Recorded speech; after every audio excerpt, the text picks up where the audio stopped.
What's up, guys? Welcome back. We're having some fun here. Just pulled the wheel off. About to check and see if my new stud, in theory, it should work. It's the right threads. We're going to see if it will be long enough to replace these studs here.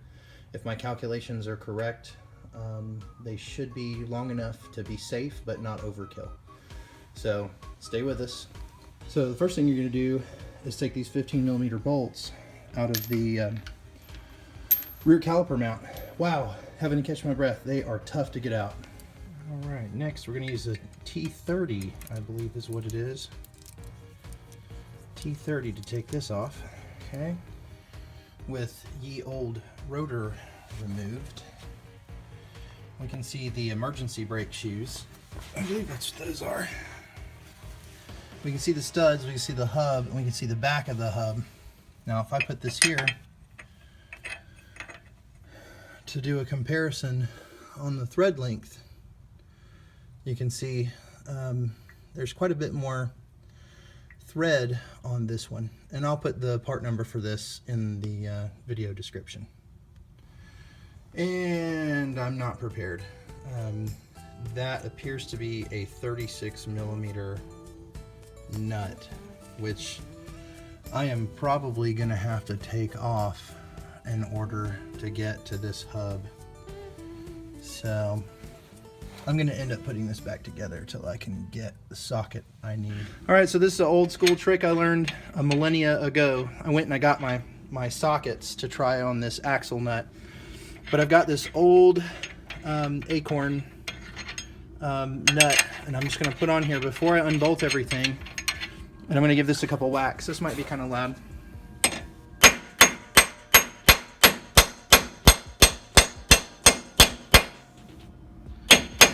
Now the reason we don't want to knock them all the way out is because, well, it'll hit everything behind it. And thus far I haven't had to take this apart yet. And so I'm about to take this off. I'm not going to want to take the back off. I don't want to damage anything.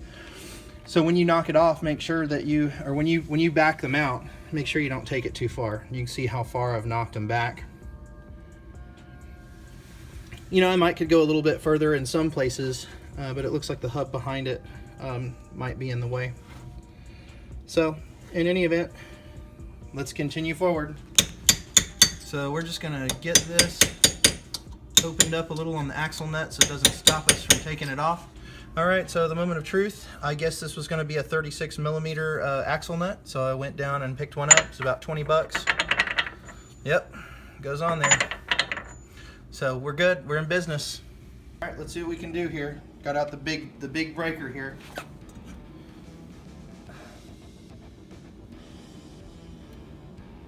And it works.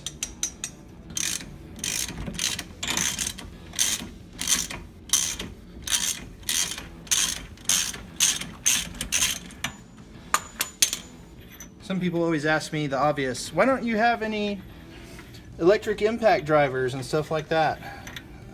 Or at least some air compressor tools. And that's because I like doing things the hard way. What's up, guys? Back again. And of course it's the next day. And after reading and looking and researching, it looks like I had hoped at first all I needed was a puller and that I could just pull this hub, but it looks like that is not the case. So you actually have to take the hub completely off, and that kind of stinks. So I'm gonna have to undo some of these control arms, that one, the sway bar, this one. There's probably a dozen bolts I'm gonna have to take off. The good news is at least we've got the studs started coming out, so it'll be a very quick, you know, once I get all these things off, the good news is the studs won't take very long to take off. It's just going to be kind of a beating getting all these out. I don't think there's any trick to it. It's just a matter of taking them loose. I've got them supported with jack stands. I've got my my brake caliper supported. I'm just coming to the realization that I'm only spacing 10 millimeters. I mean, what is that? Like just under half an inch or, you know, like a centimeter. So depending on whether you're talking metric or standard, that's not very far. And the studs I'm putting in are only about 8 millimeters longer in thread. So it doesn't seem, I mean, it's not very expensive what I'm doing, but it just seems like it's time consuming, and it's kind of a pain just to get the wheel, the tire to protrude from the fender just a little more. But I guess that is what it is, and I wanted it to be conservative. I wanted it to just look right, you know. I'm not looking for excessive, and like I said, I don't want an outlaw racer. I don't want tires that stick way out of the back of the car. I could have made things so much easier on myself if I had just gone with a wheel adapter instead of just putting these on. But I don't like all that unsprung mass that you get out of those adapters. I'm gonna want to race, I'm gonna want to go to track days and things like that. I want this to be stable and sturdy and not too far out from OE spec. So that's why I'm doing it this way, and I just have to keep that in mind as I go forward, because several times I've been like, why am I putting myself through all this? Anyway, I just wanted to kind of vent that to you and also tell you what my thoughts are. So anyway, see you in a few. Okay, so just a shot to give you an idea of what this involves. Yeah, you've got to take everything apart, but it's not a big deal. You're just undoing the bolts, and then I stick them right back where they came from, so I don't have to get them confused. What you want to get at is those 3 bolts right there. Those 3 bolts are going to let the hub go, and then we'll be able to get the studs out. Whew, man, catching my breath here. One of the things I can tell you is you've got to have this axle out of the way, and in order to keep it out of the way, I have zip tied it here to keep from having to fight with it.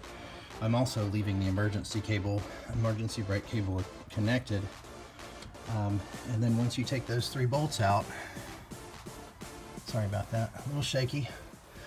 By the way, if you do have an impact wrench, that's the way to go. Boy, those are tough. I mean, they are tough. Here's the hub, and this is going to enable us to get the new studs in. And you can see, having already backed them part way out is really going to help a lot. All right, so what I'm doing right now is, you can see I got 1 stud most of the way in. I'm going to finish knocking that in there in just a sec, but these studs are fitting just fine. I'm putting a little bit of grease around the knurled area right there to help me as I knock this in. I'm just using an old axle tube off of an old ATV that I had as a persuader, as it were, to get these all the way down in here.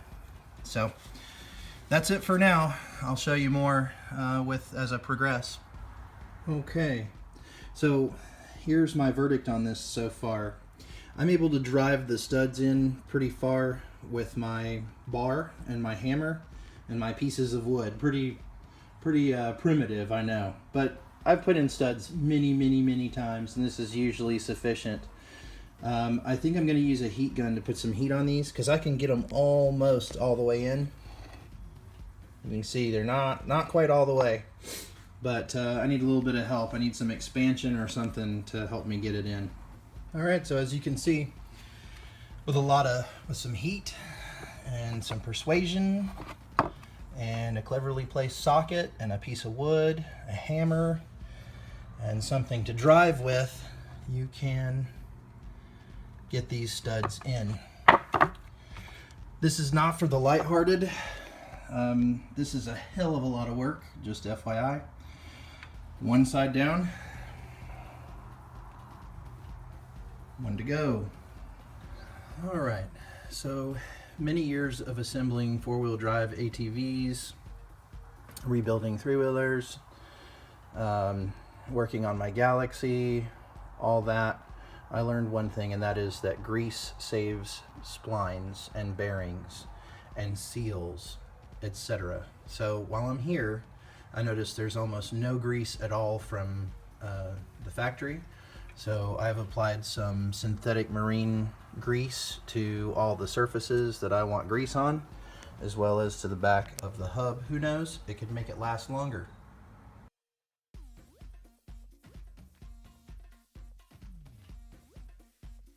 Okay, we got our adapter on and got everything put back together and tightened up back here. Like I said, scale of 1 to 10, 10 being the hardest. I would say for just regular hand tools and not a real shop, several hours worth of work and lots of hammering to get those studs in. Probably a 7 on the hard scale. Anyway, more to come. So I'm going to be Captain Obvious for a minute. This probably voids your warranty on some level or causes questions. If you don't feel comfortable doing this, you probably shouldn't do it. Maybe you want to leave it to a professional. This way I don't get the typical dislikes and disapprovals from people who don't understand. So now that I have one side done, you can see the difference in what we're working with here. So this is the passenger side of the car, has not been done yet. And straight down, you can't really even see the tire. This is the after side. And remember, I'm going for subtle, okay?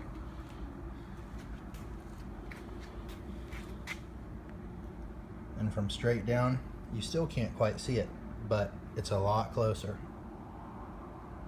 Remember, I'm not into hitting the fender or making it look like it's too much beyond stock.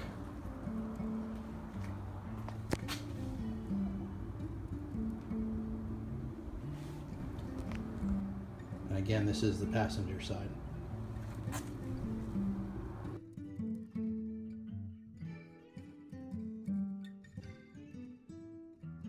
All right, guys, passenger side rear is done, finally. It's been all day. You see it's dark out there. It rained all day long, so even if I'd wanted to, I didn't get it out and wash it and do any rolling videos for you, but I'm going to do that and add that on to the end of this one. Tell me what you guys think. I know that I could have done a thicker adapter, but to be honest with you, I wanted to pick something that looked like it was just an improvement on OE. Okay, additional data.